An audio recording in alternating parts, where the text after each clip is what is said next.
Ok, on est bon. Bonjour à toutes et à tous. Bonjour Mathieu, bonjour Jérémy. Salut Salut. Corentin.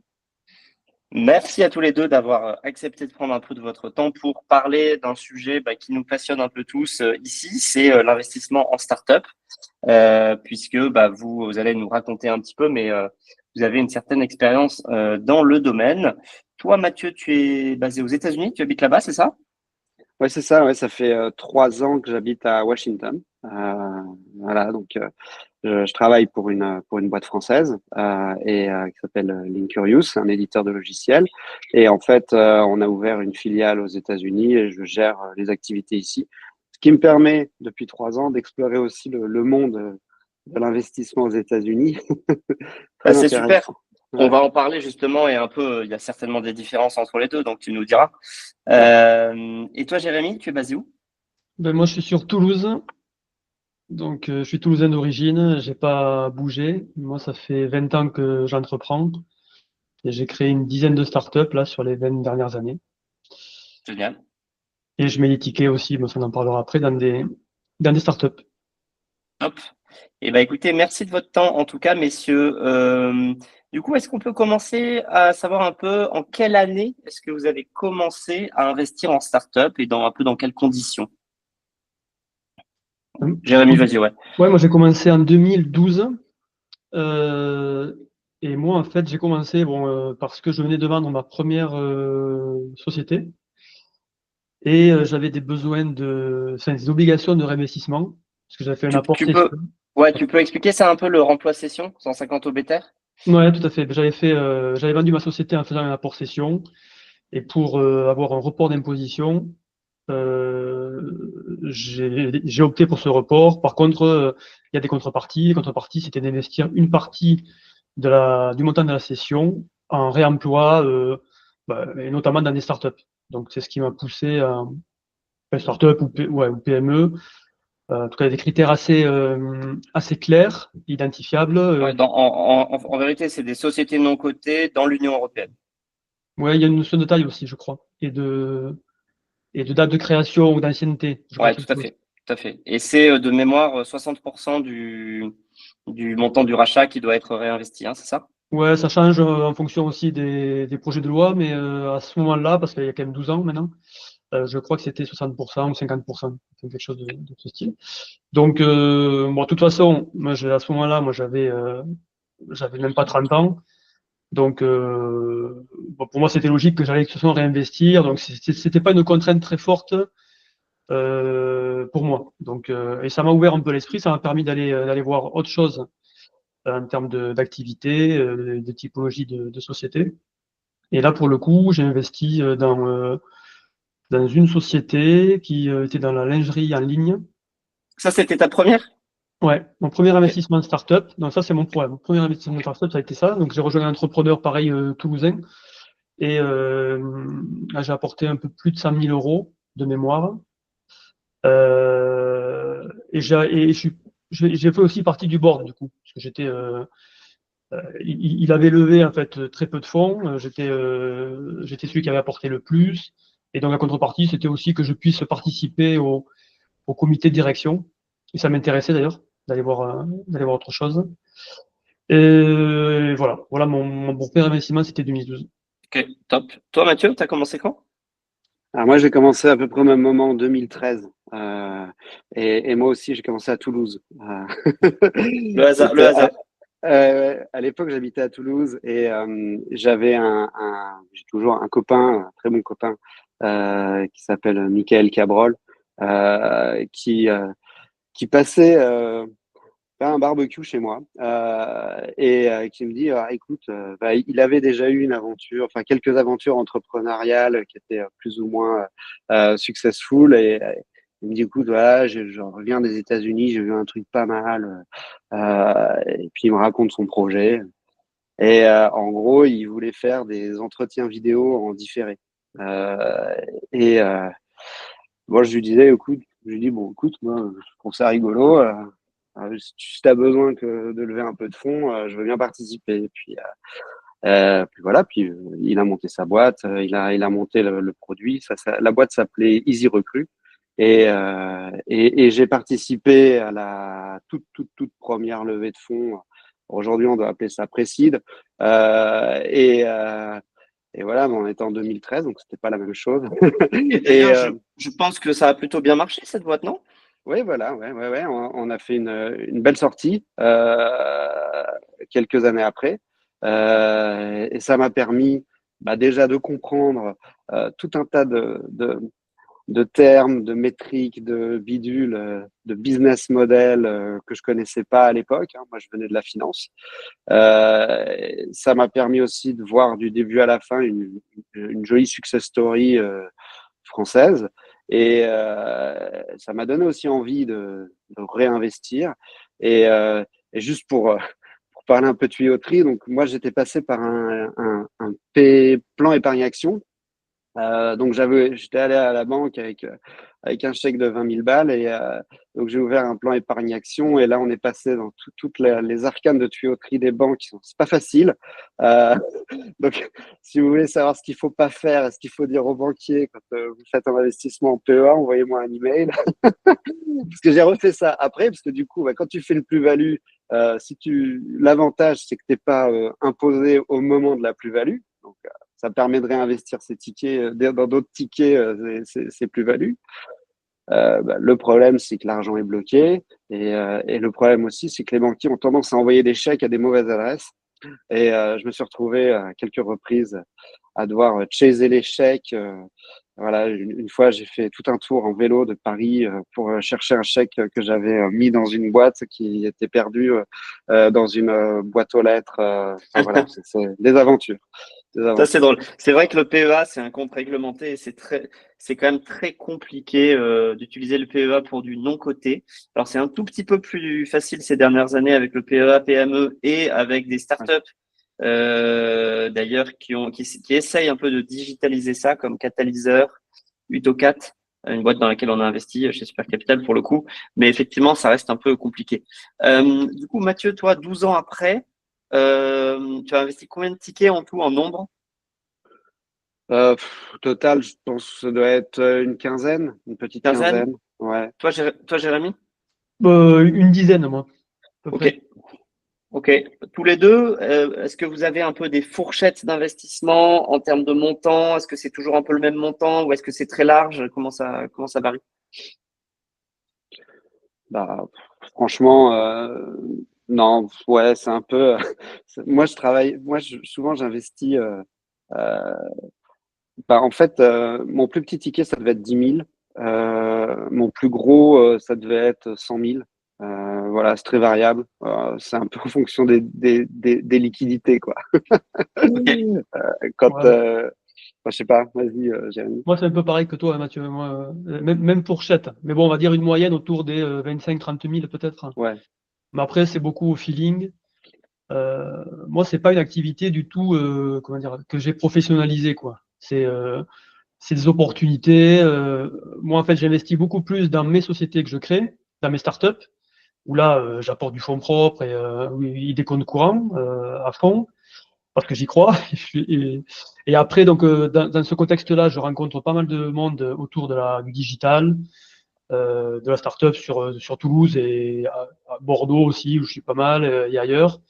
Et après, c'est des rencontres entre entrepreneurs, et puis c'est des envies d'y aller, et puis donc c'est vraiment au feeling. Moi, je ne suis pas du tout un professionnel de l'investissement en startup. Ah ouais. C'est- Alors, je te rassure, je pense bien connaître ce monde-là. 99% des business angels sont dans le même bateau, c'est-à-dire que c'est une activité annexe pour eux et elle n'est pas du tout professionnalisée. C'est assez rare hein, de devenir vraiment business angel professionnel. Bon, il y a quelques exemples comme Xavier Niel et d'autres gens, mais honnêtement, il n'y en a pas tant que ça. Non, mais je veux dire, Euh, il y en a qui savent qu'ils vont investir, je sais pas, deux, trois fois dans l'année, etc., avec des montants bien précis, ils projettent des choses. Moi, je projette rien, quoi. C'est des rencontres. Effectivement, il y a la liquidité où elle est pas là, et puis il y a l'envie où il n'y a pas d'envie. Mais moi, j'ai passé des années où j'ai pas investi. Mm. Moi, ce qui est intéressant, c'est qu'en fait, je rencontre des gens qui me ressemblent, parce que moi aussi, je crée des sociétés et des startups. Alors, j'ai jamais levé de fonds, mais par contre, j'ai eu des associés, plein d'associés, mais j'ai pas levé de fonds. Et donc c'est vrai que là pour le coup, c'est des gens qui me ressemblent. Enfin, on fait le même métier, quoi. On va dire. On entreprend dans le digital avec des sociétés à forte croissance. Enfin, en tout cas, on l'espère. Donc c'est ça qui m'intéresse, la rencontre avec l'entrepreneur. Si on commence un peu avec les sujets qui fâchent, combien sont mortes sur vos investissements, sur le total de vos investissements à date? Une. Toi, une sur 15, Mathieu. Ouais. Ok, donc c'est plutôt faible pour l'instant comme taux. Et tu penses pourquoi Et elle est. Enfin, ouais, vas-y. alors, pourquoi est-ce qu'elle a planté?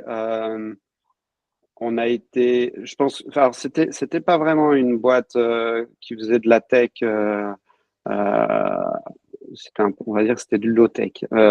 Non, pourquoi est-ce que ça a planté? C'est des sujets de dette, Ok, un endettement trop important, un business plan trop enthousiaste, l'incapacité pour ma part de euh, finalement j'ai trop fait confiance sur le business plan et ça s'est planté.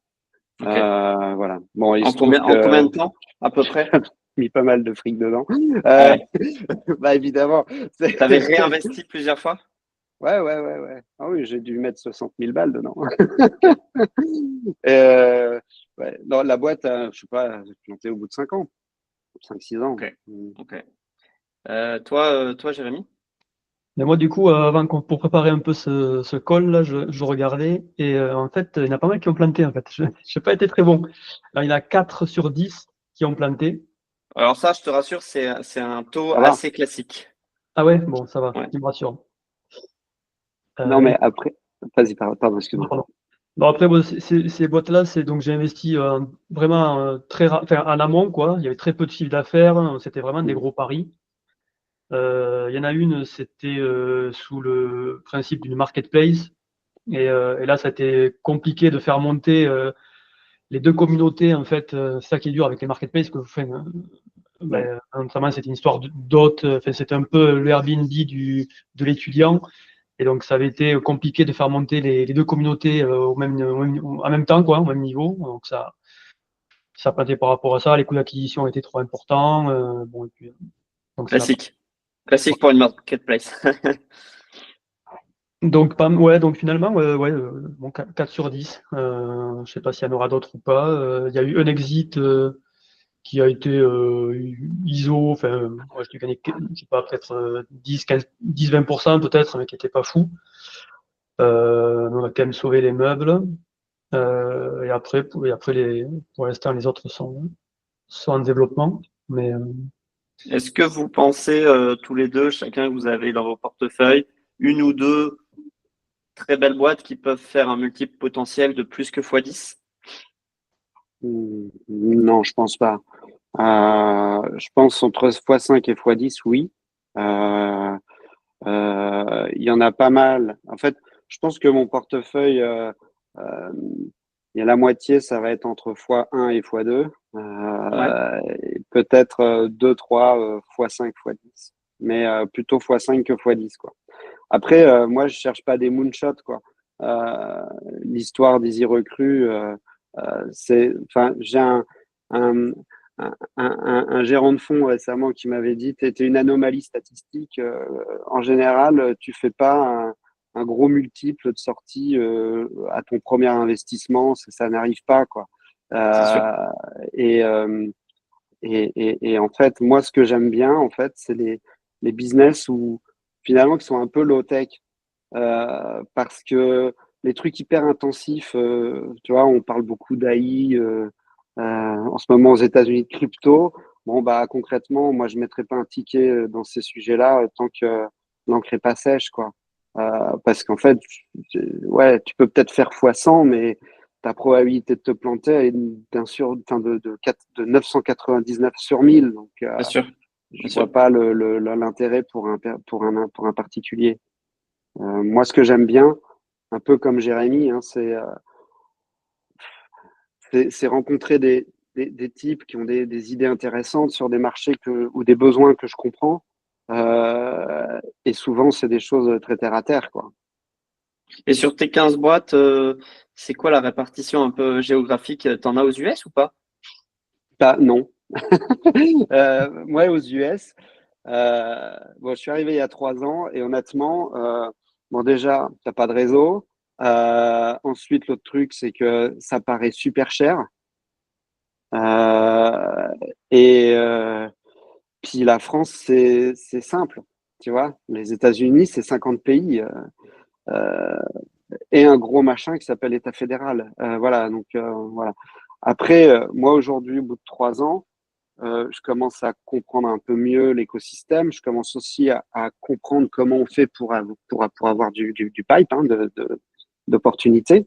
Ici, il y a des clubs, par exemple, pas très loin de chez moi, il y a un club qui s'appelle Post-Exit Founders, qui est un club avec plein de gens très brillants qui ont déjà planté des boîtes, vendu des boîtes, etc. Donc, c'est hyper intéressant ce qui se passe. Il y a des besoins très spécifiques sociétaux à adresser, des problèmes qui n'existent pas en France, qui sont passionnants. Par exemple, l'accès à la santé, l'accès aux soins. Enfin voilà, il y a plein de trucs. Et puis après, moi, j'ai la chance de pas mal voyager aux États-Unis et notamment sur la côte ouest. Donc aussi comprendre un peu mieux ces startups de la Silicon Valley. Euh, c'est quoi le contexte, c'est quoi l'environnement. Et voilà, maintenant, je pense que, alors je commence à accompagner des boîtes plutôt en advisor, plutôt dans mon industrie. Et c'est passionnant parce qu'en plus, c'est un marché qui est fascinant, les États-Unis. C'est une place d'innovation qui est incroyable. Mais oui, ça prend du temps. Donc pendant 3 ans, j'ai pas voulu investir ici. Par contre, pendant ces 3 ans-là, j'ai investi en France. Ok, à distance. Ouais, ouais, ouais. Depuis le Ok, Covid, on le sait très intéressant. bien.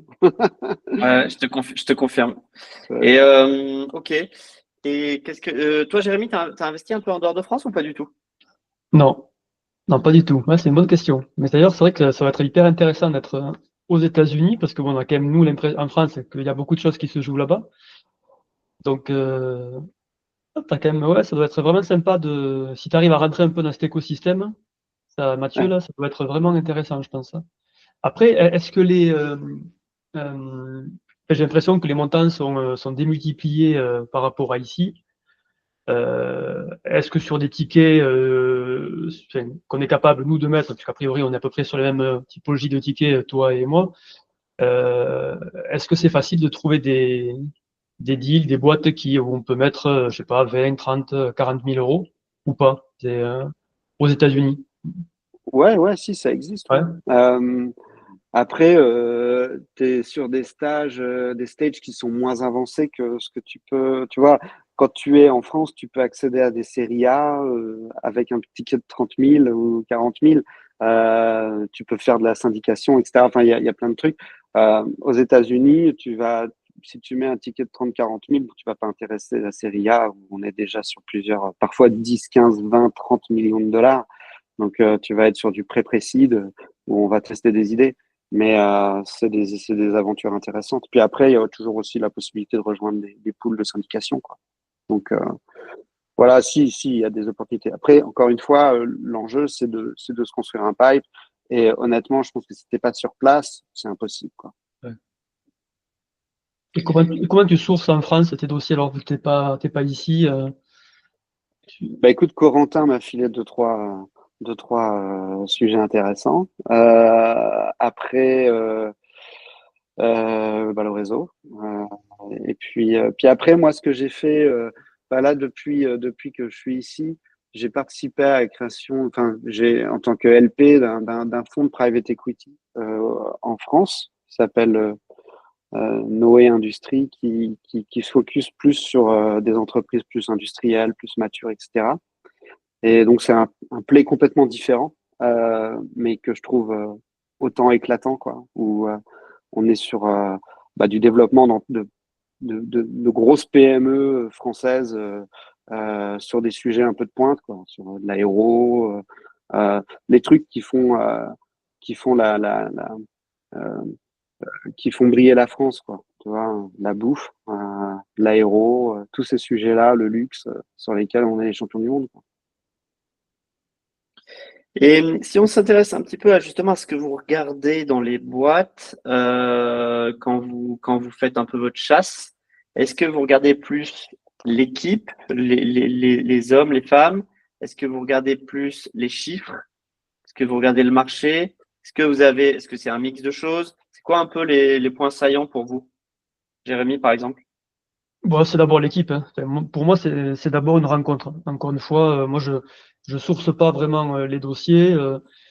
Ils viennent à moi parce qu'un copain m'en parle, parce que on se rencontre lors d'une soirée avec les entrepreneurs, qu'on discute, que je sens un bon feeling. Ouais, franchement, c'est vraiment pas Mais pro, quoi. Je me rends compte en parlant, tu vois. Mais au ouais, mais final, quand tu dis que tu vois, alors c'est encore une fois, hein, il y a plein de business angels qui pensent comme toi et qui agissent comme toi aussi, hein, mais quelle typologie de fondateur tu vas préférer? Tu vois, qu'est-ce qui va te faire aller vers une équipe plutôt qu'une autre, justement? bah, pour l'instant, c'est vrai que j'ai investi surtout sur des équipes très jeunes. Tu vois, c'est peut-être une erreur aussi, mais en tout cas, où c'était leur première boîte, au final. Je pense que Ok, je regardais mes trucs, mais ouais, j'ai l'impression que tous les entrepreneurs dans les boîtes dans lesquelles j'ai investi, je pense que c'était leur première société. ok. Donc, parce que peut-être ça me rappelait moi 20 ans plus tôt. Euh, et et l'énergie que tu as à 20-25 ans, c'est vrai qu'elle est forte, quoi. T'as pas de contraintes aussi familiales. Donc, ouais, c'est vrai que peut-être que je recherche un peu le moi d'il y a 15-20 ans, au final. Tu vois, ma psychologie, là. Mais donc, bah, je cherche surtout la niaque. Donc des mecs qui ont envie parce qu'ils vont y passer du temps, des mecs qui vont rien lâcher, qui sont convaincus de leur projet. Bah, toujours pareil, hein, je n'aime pas trop te raconter ça, mais et puis des gens qui ont un peu une graine de folie aussi, quoi, qui vont savoir écouter, mais qui ont quand même leurs convictions, quoi. Tu vois, parce que c'est bien d'écouter, voilà. Mais à un moment, c'est bien de dire, ouais, ok, bon, il y en a trois qui m'ont dit non, qui m'ont dit à droite. Bon, moi je sens à gauche, je vais aller à gauche quand même, tu vois. Donc ça j'aime bien, quoi. Des forts caractères, on va dire. Euh, et après, je regarde pas plus que ça le marché, parce qu'encore une fois, effectivement, si tu cherches des licornes. Bon, ben là, il va y avoir des marchés énormes si tu vises plusieurs, je sais pas, milliards de chiffres d'affaires ou centaines de millions. Moi, je vise pas forcément ça au final. Si ça se présente, ben, on le regardera, mais c'est plutôt des business, on va dire, qui peuvent faire allez, une centaine de millions d'euros, quoi, si ça se passe vraiment bien. Donc, la profondeur de marché, bon, elle est importante, mais elle n'est pas non plus primordiale, je trouve. Non, je regarde quand même un peu la concurrence euh, pour voir un peu s'il y a beaucoup de monde positionné sur cette Et typologie d'idées. Mais sur la concurrence, justement, c'est quoi, pareil, tes critères? Est-ce que tu préfères peu de concurrents sur souvent un petit marché, ou alors un énorme marché mais avec énormément de concurrents, est-ce qu'il y a des red flags là-dessus? moi, en fait, ça me dérange pas d'investir dans une boîte qui va être dans le peloton de tête sans être leader. Voilà. Moi, c'est un peu ce que j'ai Une fait. numéro 2 ou numéro 3 d'un marché, c'est Ouais, ça? dans l'aspiration, tu vois. La première, elle peut aussi évangéliser le marché, tu vois, Ouais. en général, ils ont levé beaucoup de fonds, ils ont beaucoup de Ils fonds à ferment du cramer. pognon, voilà. Ouais, Et se mettre dans l'aspiration, tu vois, en deux ou troisième position, moi, je trouve ça, c'est assez intelligent. ok. Moi, perso, c'est ce que j'ai fait quand j'ai créé la boîte Ipnia Matelas, où moi, on est arrivé sur ce marché. On était déjà sur ce marché. Il y a des gros qui sont arrivés comme Emma, Tedibert, Casper. Oui, Emma et Casper, par exemple, qui avaient levé des dizaines de millions d'euros, voire même plus pour Casper, Ouais. et qui ont évangélisé le marché du matelas compressé, roulé en vente sur Internet. Et nous, on était là sûrement la plus rentable de ces boîtes. Alors, on ne faisait pas leur chiffre d'affaires, mais on est toujours là quand Casper maintenant est mort. Et surtout, on n'a jamais levé de fonds parce qu'on a été très rentable dès le début. Et je pense qu'elles nous ont aidés. Au début, on a vu ça comme une crainte. Enfin, et au final, on s'est aperçu très rapidement que c'était plutôt une opportunité, qu'il y ait du monde sur ce marché, du monde avec de l'argent. Et voilà, et quand je retrouve cette situation-là, du coup, que moi j'ai vécu, ça m'intéresse. Donc, tu vois, tu parles de concurrence et tout. Voilà, moi, je suis pas forcément pour aller investir sur le leader qui va tout casser et qui va prendre. Voilà un Ouais, peu ok, mon idée. hyper intéressant. Ça me rappelle le tout premier dossier de Super Capital. C'était En voiture Simone. C'était une auto-école en ligne et il y avait la première numéro 1 du marché qui s'appelait Ornicar, qui s'appelle toujours d'ailleurs. Et En voiture Simone, effectivement, avait levé beaucoup moins d'argent. Et ça a été une belle histoire aussi, une belle exit aussi. Alors, il se trouve qu'Ornicar aussi est une belle histoire, je pense. Mais en l'occurrence, je retrouve un peu ce que tu dis dans le côté cost conscious. Tu vois, des fondateurs qui cramaient beaucoup moins d'argent et qui étaient moins tête brûlée, quoi. De toute façon, si tu es sur un gros marché, il y a de la place pour plusieurs personnes. Euh, Objectivement, l'auto-école, t'as pas le choix, quoi. On sait combien le marché il représente en 2025, en 2035, etc. Donc, c'est un gros marché. On a tous passé le permis, enfin, en tout cas, les vieux comme nous, dans des auto-écoles, donc on connaît le pain point. Donc, c'est rassurant, quoi. Complètement. Si on regarde un peu les tours de table eux-mêmes, est-ce que vous regardez un peu qui d'autre investit autour de table et est-ce que c'est un critère important pour vous? Euh, ouais, ça, je peux prendre la question. Alors, moi, ce que j'aime bien, surtout, bon, comme on est des petits investisseurs, on, ce qui peut faire le succès d'une boîte, au-delà des actionnaires, des fondateurs, c'est aussi des actionnaires. Notamment quand on rentre sur des sujets un peu potentiellement où il y a des contraintes réglementaires ou bien des choses, métiers un peu complexes, et avoir des professionnels du secteur qui ont vraiment envie de s'investir. Ça peut faire la différence. Moi, j'ai un exemple, c'est une boîte dans laquelle j'ai investi il y a quelques temps qui s'appelle Notre Accord.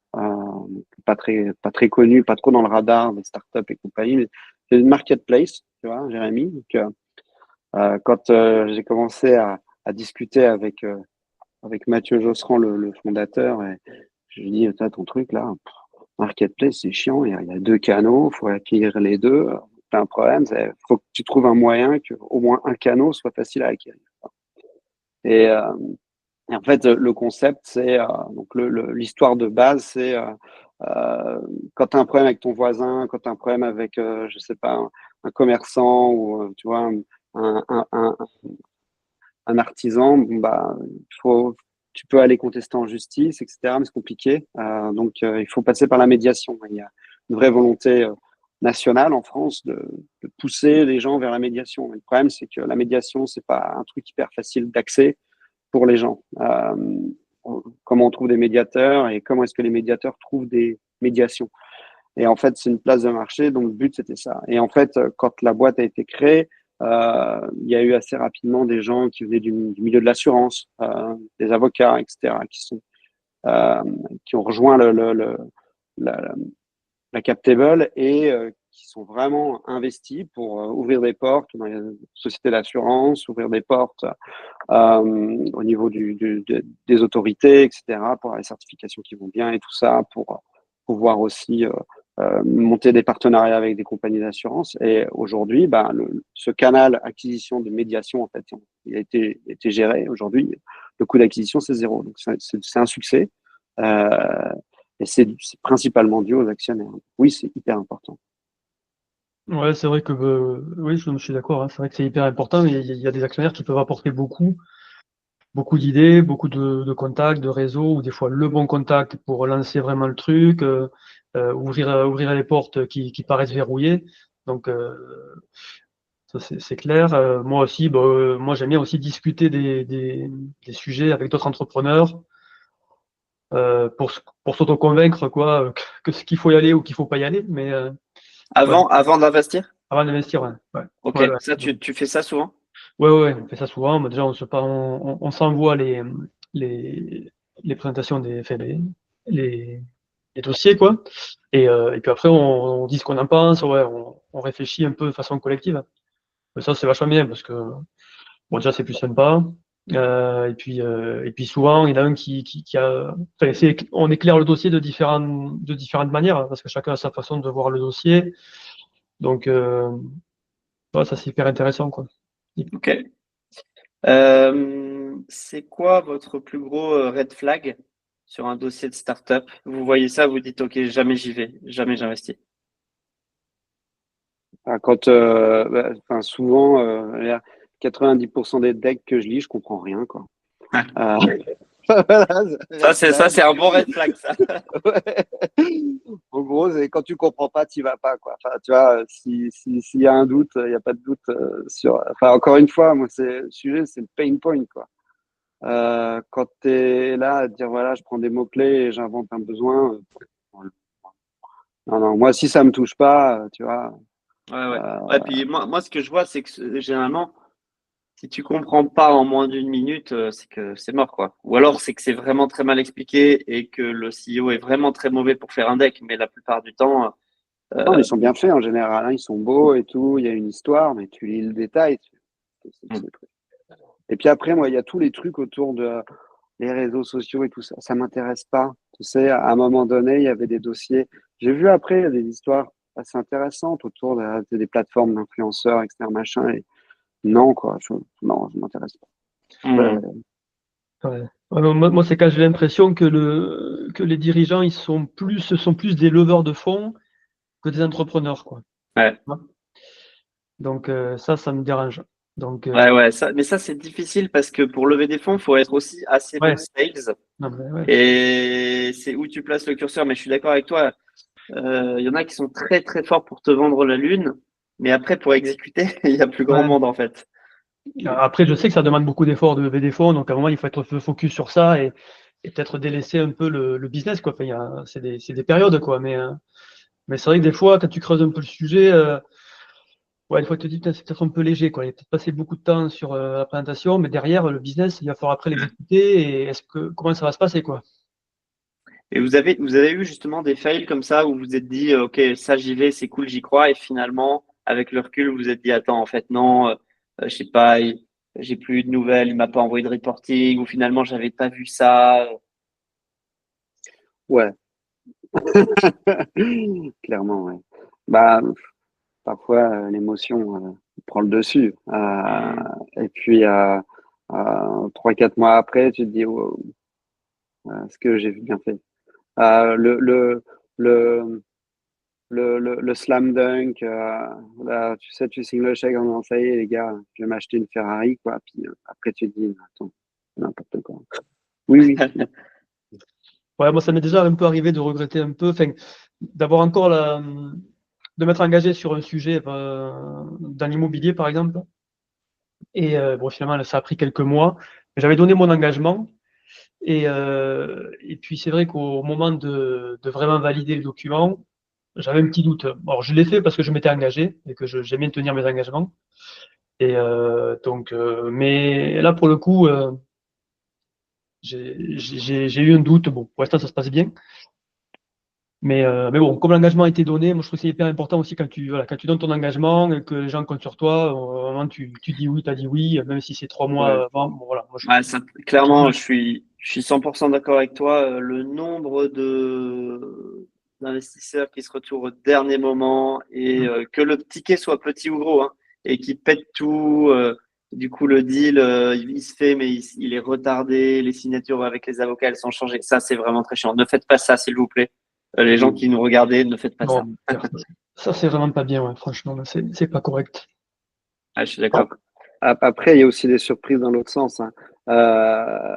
Moi, j'ai eu aussi des cas où j'ai mis un petit ticket en me disant, bon, j'ai un doute, mais j'y vais quand même. Et puis au final, l'histoire est très belle. Donc voilà, Ça fait plaisir, ça. ouais, ouais. Mais enfin, ce que je veux dire, c'est on est quand même on a de l'incertitude à gérer. Donc il faut accepter l'incertitude qui peut avoir des conséquences négatives. Mais parfois, cette incertitude, elle peut être positive. Ah ouais, clairement. Euh, On n'a pas parlé de Valo. Est-ce que vous avez un peu un avis sur la question des Valos et des fourchettes dans lesquelles vous restez et vous dépassez pas, ou alors vous dites c'est pas grave? Enfin, c'est quoi un peu votre point de vue sur les valos? Bon, c'est vrai qu'historiquement, je suis allé que sur des boîtes où la valo me paraissait entendable quoi, et raisonnable, mais ça revient un peu sur le sujet. Enfin, moi, j'ai pas forcément visé des licornes, donc Mm. vraiment, si tu te dis que la boîte, elle va peut-être valoir 20, 30 millions, bon, ben, il faut rentrer quand elle en vaut 2 ou 3, quoi. Donc, moi, c'est plutôt autour des ouais, 2, 3, 5, des Ouais, trucs comme ça, quoi, où je me sens à l'aise, où je comprends un peu le truc, où je me dis, ouais, il y a un exit possible avec des multiples importants, parce que c'est aussi ce que je connais le mieux, tu vois. Enfin, ce type de société, de valorisation, c'est ce que moi j'ai connu sur mes activités, donc c'est là où je suis le plus à l'aise, quoi, où j'ai les meilleurs ok, repères. ok. Ouais, ouais, c'est pareil. Concrètement, en dessous de 3 millions, euh, il faut qu'il y ait une idée qui soit claire, un besoin qui soit clair, etc.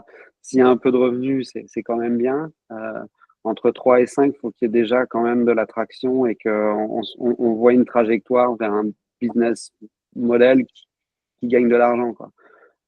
Au-delà, faut que la boîte, pas concrète, enfin, surtout aujourd'hui, euh, les valos, elles se sont quand même un peu tendues. Enfin, tu as intérêt à avoir de la clarté voire même éventuellement quasiment un EBITDA positif au-delà de 5 millions. Ouais, ok. Ok, donc ça, c'est pour le premier ticket. Est-ce que ça vous arrive de mettre un deuxième ticket, c'est-à-dire de participer au tour de table d'après? Et c'est quoi un peu justement vos critères là-dessus? Alors moi, ça m'est jamais arrivé. Ça m'est arrivé de faire des bridges, voilà, pour venir compléter Ouais. de la trésor, mais vraiment un deuxième tour, moi, ça m'est jamais arrivé, donc je peux pas en dire plus. Attends, tu veux dire t'as jamais eu l'opportunité, oui, l'opportunité s'est jamais présentée Oui, ou t'as toujours refusé? non, l'opportunité s'est pas présentée.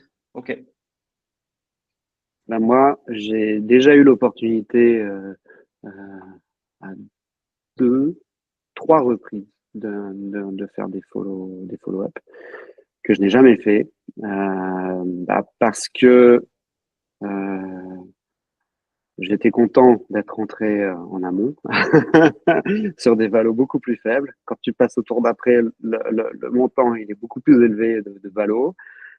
Toi, tu es déjà capable de matérialiser une plus-value latente, même si elle n'est pas réalisée, mais au moins de te dire, bon, voilà, ça vaut un peu plus, donc c'est déjà bien. Mais si je mets plus, j'aurai proportionnellement, enfin, je vais pas prendre 3% de la boîte, j'ai pas la capacité, quoi. Donc, je vais rester un petit actionnaire sans beaucoup plus de pouvoir que ce que j'avais avant.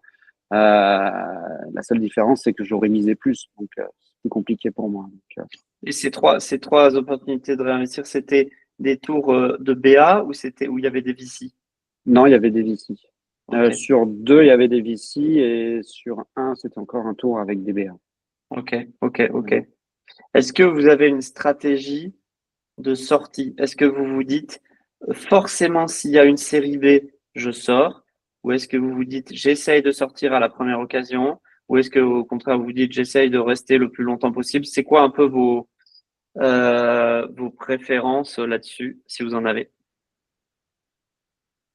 Non, moi je suis Bah, assez d'accord. Enfin, moi pour moi je joue un tour de manège, quoi, j'aime dire, Ouais.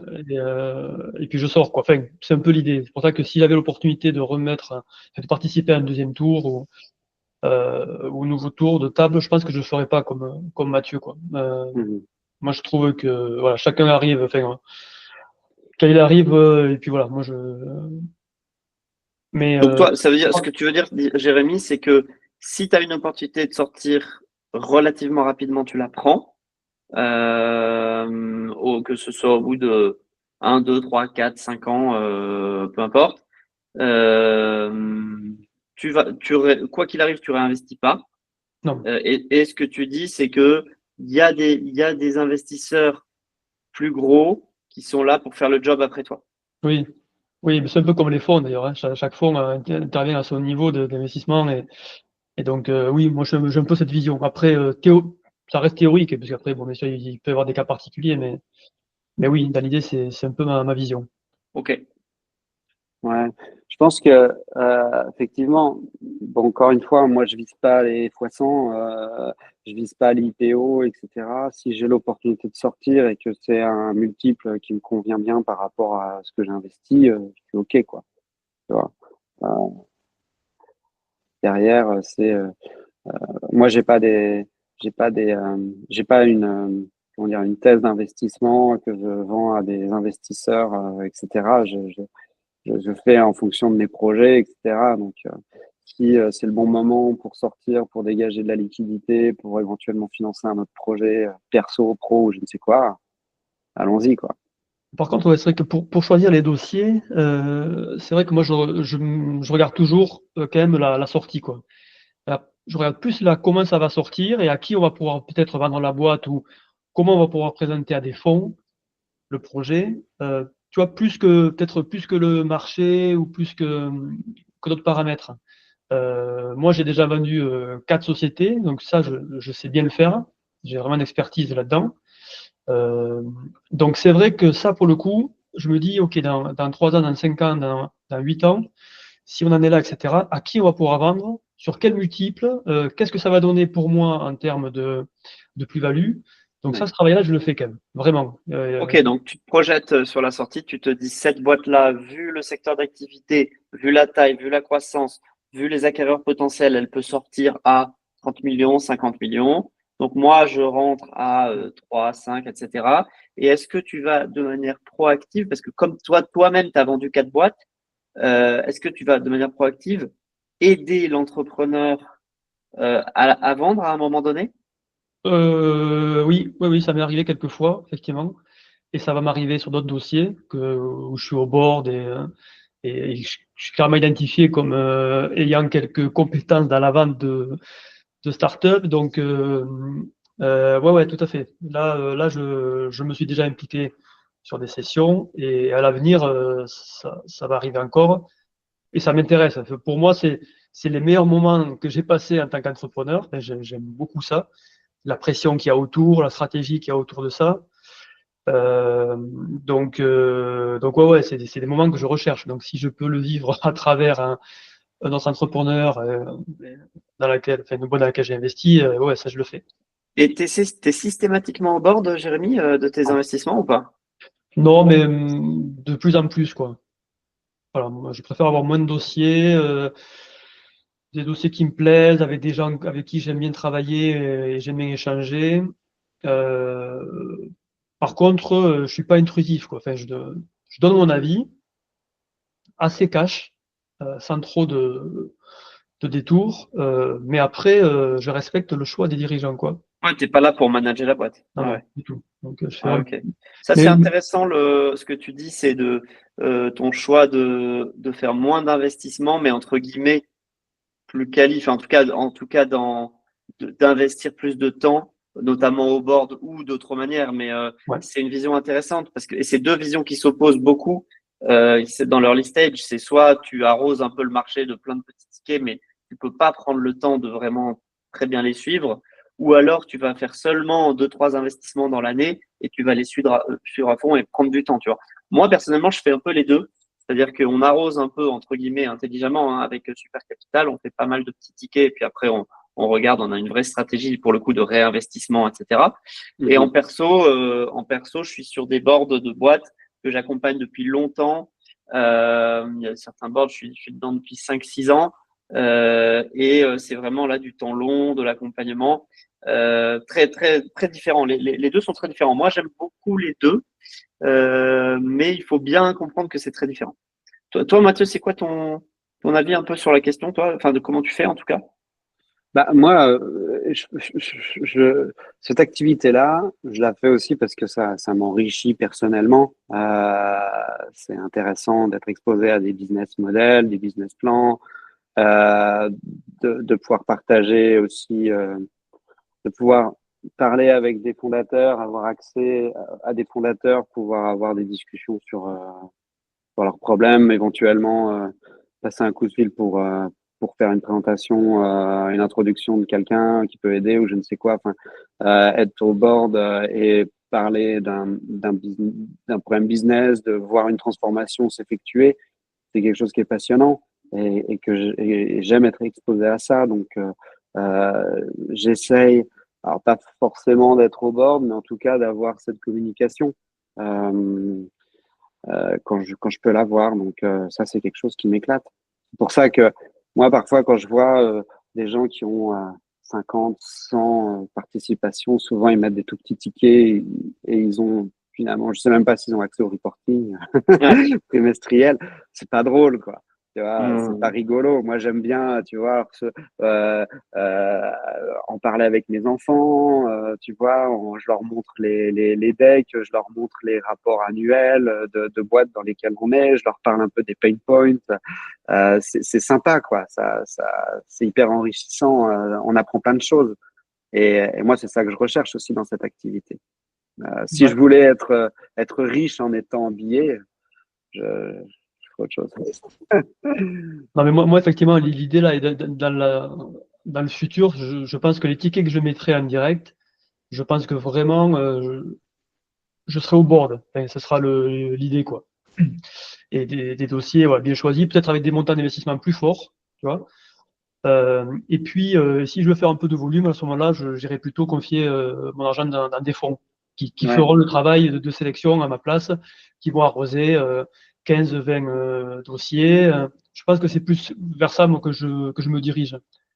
Parce que faire plein de petits dossiers comme ça en direct et tout, finalement, moi, je reste un peu sur ma faim. Parce que moi, je suis quand même là de l'entrepreneur, donc j'ai mis voir ce qui se passe un peu sous le capot. Et les boards, ça me va très bien. Le mode me va très bien. On est convoqué, on donne notre avis. Effectivement, si on peut aider, on aide. Et puis après, on ressort du board et puis c'est fini. Quoi. L'opérationnel, il n'y en a pas. Mm. Et on retourne à notre vie. Quoi. Donc, mais je pense que ouais, moi, dans l'idée, c'est plutôt ça. Voilà. Ok. Et est-ce que tous les deux, vous investissez dans autre chose que des startups? Et si oui, dans quoi? Ouais, moi, j'ai investi dans un restaurant, par exemple, là, dernièrement, mais c'était plus un investissement plaisir avec des copains d'enfance qui sont dans le secteur, qui m'ont proposé de les rejoindre sur un projet. Là, j'étudie, ben, on m'a présenté hier un projet. Là, c'est plutôt dans de l'industrie, une petite société qui fait 1,5 million ou 2 millions d'euros de chiffre. Quelqu'un qui veut racheter la boîte, qui me propose d'investir avec lui. Ah oui, aux côtés d'un repreneur. Ouais, un repreneur là pour le coup. Ok, ok. Que je connais, qui est venu me chercher sur ça. Ça, c'est intéressant. Ouais, ça je regarde en fait. En fait, je regarde, là c'est de l'industrie, petite industrie, mais ça m'intéresse aussi, c'est du concret, ça change du digital, du e-commerce. Donc oui, oui, ça m'intéresse. Franchement, j'ai l'impression que ça m'intéresse de Et, plus en plus, j'ai et l'impression. tout ce qui est immobilier, bourse, crypto, etc., tu fais aussi? Oui, oui, moi j'ai fait pas mal d'immobilier. Enfin, j'ai une activité de marchand de biens et de transactions aussi immobilières dans le viager, notamment, avec une marque qui s'appelle Office du Viager. Donc Ok. l'immobilier, je connais pas mal. Donc, j'ai une foncière qui achète des biens et qui les gère. Donc oui, j'en fais pas mal de l'immo. Je le fais en direct ou aussi via des SCPI, mais j'en ai pas mal. Disons que j'arrête là. Ça, c'est bien. C'est bien Ouais. pondéré là. Voilà. Et Ouais. en crypto, non, mais crypto, non, mais je, je vais m'y mettre cette année. Je me suis dit que j'allais m'y intéresser. Pour ça, ça m'intéressait pas trop de regarder. Et là, j'ai un peu de temps et j'ai envie de comprendre. Parce que j'ai pas bien compris, en fait. Ok. Ah, Mathieu? Écoute, moi j'ai fait un peu d'immobilier avec une SCI. Voilà. Bon, là, je me calme un peu là-dessus. C'est pas forcément le meilleur moment. J'essaie de sortir là. Sinon, ouais, comme je disais tout à l'heure, j'ai investi dans un fonds de private equity, un fonds un peu boutique avec des gens que je connais, qui a été fondé par des gens que je connais, sur des sujets un peu euh, de on va dire de retournement ou bien de voilà des boîtes, des belles boîtes industrielles françaises, des petites, on va dire des grosses PME, des petites ETI qui ont besoin d'un petit coup de boost. Et c'est hyper intéressant comme secteur. C'est vraiment des super aventures. C'est hyper énergisant, je trouve. Voilà. Bourse. Alors moi, j'ai une malédiction, c'est à chaque fois que j'ai investi dans la bourse, elle s'est cassée la gueule. Est-ce que tu es en train d'investir en ce moment? Non, non. Ok. Je pense que je devrais demander, tu sais, au Nasdaq et compagnie, leur dire, écoutez, payez-moi pour que j'investisse pas, comme ça continue à monter. Voilà, donc du coup, j'évite. Et puis, je suis pas patient avec la bourse. On peut sortir quand on veut. Donc, j'arrive pas. L'avantage de l'investissement en equity, c'est que, tu vois, dans Business Angel et compagnie, c'est que tu peux pas sortir. Donc, tu es obligé d'être patient. Ouais. La crypto, pareil. Je comprends pas l'actif sous-jacent, quoi. Je comprends pas le use case. Donc, ça fait des années que je me dis, bon, allez, je vais y aller. J'ai sans doute perdu énormément d'argent en, euh, en ayant, ou en tout cas, je n'ai pas perdu, mais en tout cas, d'opportunités, mais c'est pas grave. Et voilà, oui. Donc, private equity un peu, immobilier un peu, et puis pas de bourse, plus de bourse, et pas de crypto. Ok, bah écoutez, merci beaucoup, messieurs. Je crois qu'on a fait un bon petit tour. Je ne sais pas si vous aviez une dernière un peu reco à donner ou un truc un peu qui vous est arrivé dans votre carrière de business angel que vous auriez bien aimé savoir avant de commencer, peut-être, je sais pas. Ouais, alors quand on fait un investissement en capital dans une entreprise en France non cotée avec un PEA, il faut bien s'assurer que le banquier n'envoie pas un chèque, mais fasse un virement. Voilà, ça c'est essentiel.